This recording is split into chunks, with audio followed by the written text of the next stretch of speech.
با درود با یک شما بینندگان عزیز، چون همیشه در صبح بر وقت شما عزیزان را به تماشای نویدی بمدادی دعوت میکنیم که خبرهای تاجیکستان و جهان را به سهم شما میرساند. امروز 5 دکبر است و در آغاز از وضع باد و هوا میگیم. در پراگ برای امروز هوای ابری پیش بینی شده است. انتظار می رود که گرمی همگی 2 درجه را تشکیل بدهد. در مسکو نیز هوا ابری و اندکی گرمتر نسبت به روزهای پیش خواهد بود. دقیق ترش حرارت سنج تا 3 درجه بالا می رود. در دوشنبه هم هوای ابری پیشگویی شده است. حرارت به 16 درجه خواهد رسید. قانون نوی اگنت‌های خارجی روسیه فشارها را به صدها روزنامه‌نگارانی که در رادیوی آزادی فعالیت میکنند افزایش خواهد داد و آن روزنامه‌نگارانی که در طرح‌های دیگری آن همکاری دارند به تاثیر نخواهد ماند. این نکته در اظهارات پرزیدنت رادیوی آزادی جیمی فلای آمده است. با گفته فلای، قانون مذکور ضد کار خبرنگاران روانه شده، امنیت آنها را نیز زیر خطر خواهد گذاشت. رادیوی آزادی در شهر مسکو دفتر دارد و برای بازتاب خبرهای محلی با روزنامه‌نگاران از تمام مناطق روسیه همکاری میکند. بخش روسی رادیو آزادی سالهای اخیر برای نشر مطلب‌ها درباره زندگی ساکنان ولایت‌های شمالی و سیبیر روسیه، طرح‌های نو، سامانه‌های شمال، واقعیت و سیبیر را باز کرده است. خبرنگاران منطقوی رادیو آزادی در بیشتر موارد از مشکلات اطلاع می‌دهند که رسانه‌های دولتی روسیه نادیده می‌گیرند. قانون نو یک نوع تلاش خاموش کنندن روزنامه‌نگاران و محروم کردن خواننده ها از دریافت اطلاع به واسطه منبع های گوناگون است. اظهار داشته است فلای. ولادیمیر پوتین پرزیدنت روسیه روز 2 دکبر تغییرات به قانون درباره واو اگنت‌های خارجی را امضا کرد که به باور منتقدان برای تعقیب دیگر اندیشان، محدودسازی آزادی واو و ایجاد مانع به تبادل افکار استفاده می شود. تغییرات قبول شده به مقامات اجازه می دهد روزنامه‌نگارانی را هم که اگنت خارجی اعتراف کنند در رسانه‌های شامل رویخط اگنت‌های خارجی فعالیت دارند. اگنت خارجی شخصانی واقعی هم عنوان می‌گیرند که با رسانه‌های خارجی همکاری و از آنها پشتیبانی و یا دیگر نوع کمک مادی دریافت می‌کنند. دهها سازمان بین‌المللی روزنامه‌نگاری و حامی حقوق از جمله امنستی اینترنشنال، هیومن رایتس واچ، خبرنگاران بدون مرز و کمیته حمایت از حقوق روزنامه‌نگاران آخرهای ماه نوامبر سال روان مقامات روسیه را دعوت کردند که قانون را قبول نکند. در بیمارخانه ولایتی شهر کولوب یک سیاه خارجی را از مرگ نجات دادند. از این سیاه نجومشناس و فیزیکی کریگی نام برده می شود. به قول مدیر شعبه جراحی عصب بیمارخانه، او را 30 نوامبر بستری کردند. سیاه خارجی ماه اپریل سال روان با دوچرخه به سیاحت برآمده هنگام حرکت در موضع یخچپون نویه شمزین شوهین بنابر نقصان دوچرخش افتیده از قسمت کوسه‌خانه سر آسیب وزنین دیده است. او از سمت ولایت مختار کوهستانی بدخشان به دوشنبه حرکت داشته است. جراحی از طرف متخصصان محلی بیش از 4 ساعت ادامه کرده و حالا بیمار در حالت بیهوشی قرار دارد. حالت سیاه را بعد جراحی پزشکان خوب ارزیابی میکنند. مرکز ضد تروریستی اتحاد دولت‌های مشترک درباره جمع‌آوری عکس‌های افراد متهم در تروریسم خبر می‌دهد. اندری نوویکوف سردار این مرکز در صحبت با خبرگزاری تاس گفته است فعلا عکس 4000 شخصانی به تروریسم و اکستریمیسم ایبدار شده از جمله آنهایی را که در عملیات نظامی در خارج اشتراک کردند در اختیار دارد. به گفته او بیش از 10000 نفر با اتهام جنایت‌های تروریستی و اکستریمیستی بر روی خط بین دولتی شامل کرده شدند که بیش از 5000شان جنگجو میباشند. نوویکوف میگوید تنها سال گذشته بر اساس معلومات پیشنهاد نموده این مرکز 10 نفر معین و دستگیر کرده شدند. معلومات درباره آنها به تشبسکاران جستجو ارسال کرده شده، تدبیرهای استرداد اندیشیده شده است. در مجموع از سال 2015 تا 2019 با دستگیری مرکز ضد تروریستی اتحاد دولت‌های مشترک قریب 200 نفر برای صادر کردن جنایت‌های تروریستی دستگیر کرده شده، زیاده از 300 نفری که در مبلغ گذاری تروریسم اشتراک داشتند معین نمودند. در ادامه صحبت این مسئول یادآور شده است که فعلا در تاجیکستان 18 تشکیلات همچون تروریستی و اکستریمیستی اعتراف و منع کرده شدند. оғози сохтмони боз як полоишгоҳи тиллои зарафшон корхонаи муштараки тоҷикистону чин сокинони деҳаи хумгарони панҷакентро ки дар наздикии он зиндагӣ мекунанд ба ташвиш овардааст. Мардум мегӯянд полоишгоҳ ба муҳити атроф таъсири бад дорад ва эҳтимол онҳоро аз замини кишту чарогоҳ маҳрум намояд. Дар деҳаи хумгарон беш аз 1000 нафар зиндагӣ мекунанд. Сохтмони полоишгоҳ ҳафтаи пеш дар мавзеи сои ёрони хумгарон шурӯъ ва баъд аз давои сокинон муваққатан боздошта шудааст. Ориф Салим Соқов, иҷрокунандаи вазифаи муовини мудири корхонаи зарафшон ба радиозоди гуфт, бунёди полоишгоҳ набояд мояи нигаронии сокинон шавад. Ба қавли ӯ онҳо ҳама суду зиёни таҳро баркашиданд. Ин масъули корхонаи зарафшон гуфт, боқимондаҳои коркарди маъдан ба воситаи лӯлаҳо дар ҷойҳои махсус ҷамъ мешаванд ва ба ҳамин далел ба муҳити атроф зарар нахоҳанд расонд. Масъулони корхона гуфтанд, бо зиёд шудани иқтидори истеҳсолӣ зарурати бунёди полоишгоҳ ба миён омадааст, вале дақиқ нагуфтанд ки иқтидори истеҳсолии корхона чӣ қадар афзоиш ёфтааст. Ҳафтаи гузашта сокинони деҳаи хумгарон ба радиозоди наворӣ фиристоданд, ки ба қавли онҳо аз макони сохтмони полоишгоҳ бардошта шудааст.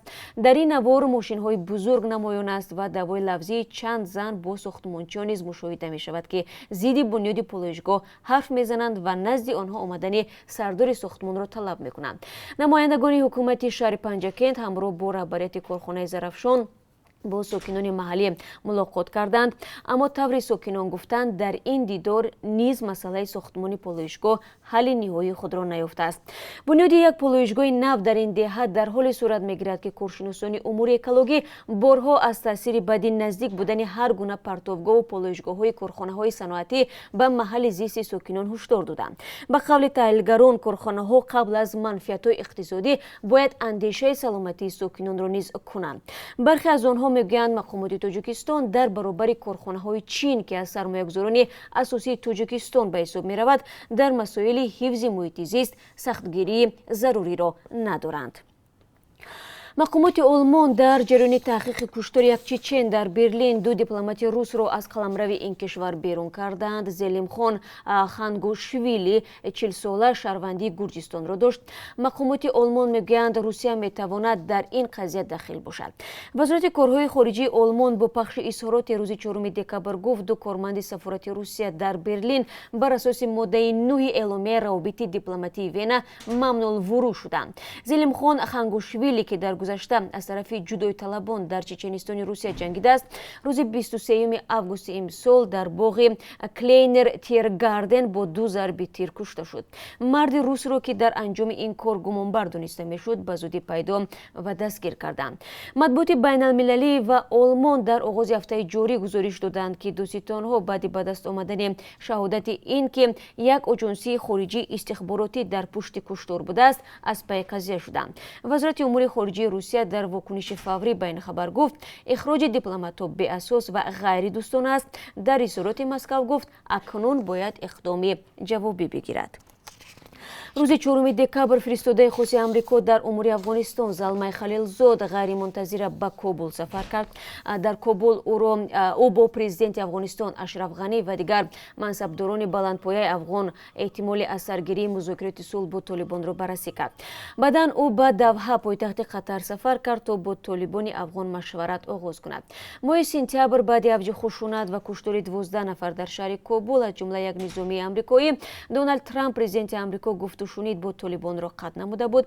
Аснои мулоқот бо Халилзод, президенти афғон бори дигар ба Халилзод пешниҳод кард, ки ҳукумат ва ошӯбгарон оташбас эълон кунанд.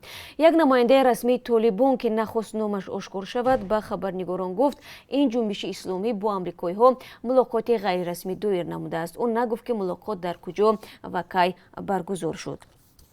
собиқ президенти Арманистон Серж Саркисян, ки соли гузашта дар натиҷаи як инқилоби осоишта барканор шуда буд, аз тарафи ниҳодҳои интизомии ин ҷумҳурии Қавқоз бо фасод муттаҳам шуд. Ба гуфтаи хадамоти махсуси тафтишоти Арманистон, Серж Саркисян дар соли 2013 489 драм ё худ $1 миллион, ки аз тарафи ҳукумат барои харидани маводи суғ ҷудо шуда буд, ҳамроҳ бо гурӯҳе аз мансабдорон аз худ кардааст. Саркисян аз از خود نمودن مبلغ‌ها را رد کرده است. در حال ثابت شدن این اتهام سرکیسیان امکان دارد به مدت از 4 تا 8 سال از آزادی محروم شود.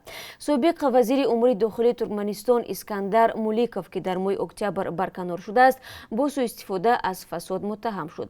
روز 3 دکبر مولیکوف لباس زندانی در تن با دستان زنجیربند توسط تلویزیون دولتی ترکمنستان سخنرانی نموده اعتراف کرد که گناهکار است. تفصیلات ایبنامه مولیکوف آشکار نشده است. برمیگردیم به خبرهای تاجیکستان. در شمال تاجیکستان یک مرد خوشتامنش را به قتل رسانده است. بنا به اطلاع وزارت کارهای داخلی حادثه روز گذشته در شهر اسفره رخ داده است.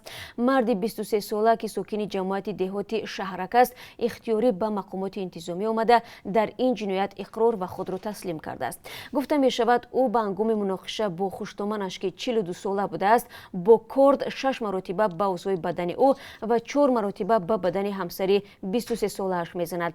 در نتیجه خوشتامنش در جای حادثه به هلاکت رسیده، همسرش جراحت وزنی جسمانی برداشته در بیمارخانه بستری گردیده است. اوید به این حادثه پرونده جنایتی آغاز کرده شده، تفتیشات ادامه دارد. همچنین وزارت کارهای داخلی از دریافت و مصادره هزارها تن مواد طرفگری و یا به اصطلاح مردمی خلاپوشکا خبر میدهد. به اطلاع این نهاد هنگام گذراندن چاره‌بینی‌های اپراتیوی جستجویی از جانب کارمندان میلیسا مرد 22 ساله ساکن شهر بختر در بازار نیخی شهر مذکور در حالت فروش و نگاه داشتن مواد طرفگری دستگیر گردیده از نام برده 24,000 دانه مواد نوی خلاپوشکا پیدا و مصادره کرده شد. از روی این حادثه تفتیشات ادامه دارد و باید گفت مسئولات در عرفه عید سال نو مقامات تاجیکستان از بازداشت 10 نفر به اتهام خرید و فروش مواد طرفگری اطلاع میدهند.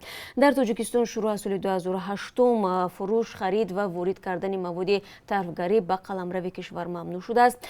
فروش این مواد بعد آن من گردید که در گذشته حالتهای زخمی شدن ساکنان از خلاپوشکا ثبت شده و مردم نیز از صدای ناراحت کننده آن زیاد شکایت کرده بودند. و حالا از قرب اسعار خارجی برای امروز میگویم که از طرف بانک ملی تعیین شده است $1 سومانی و 68 درم است. 1 یورو 10 سومانی و 71 درم ارزش دارد و 1000 روبل روسی برابر است به 150 سومانی و 50 درم. و تشکر میگم بینندگان عزیز که تا این لحظه ما رو تماشا کردید. خبرهای از این بیشتر در پیش هستند. از جمله قرار است ما امروز درباره بازم مشکلات انتقال پول از روسیه به تاجیکستان و کشورهای دیگر برای شما گزارش بدهیم و امیدواریم که شما ما رو در دوام روز حتما همراهی خواهید کرد. روز خوب داشته باشید و تشکر برای همراهی.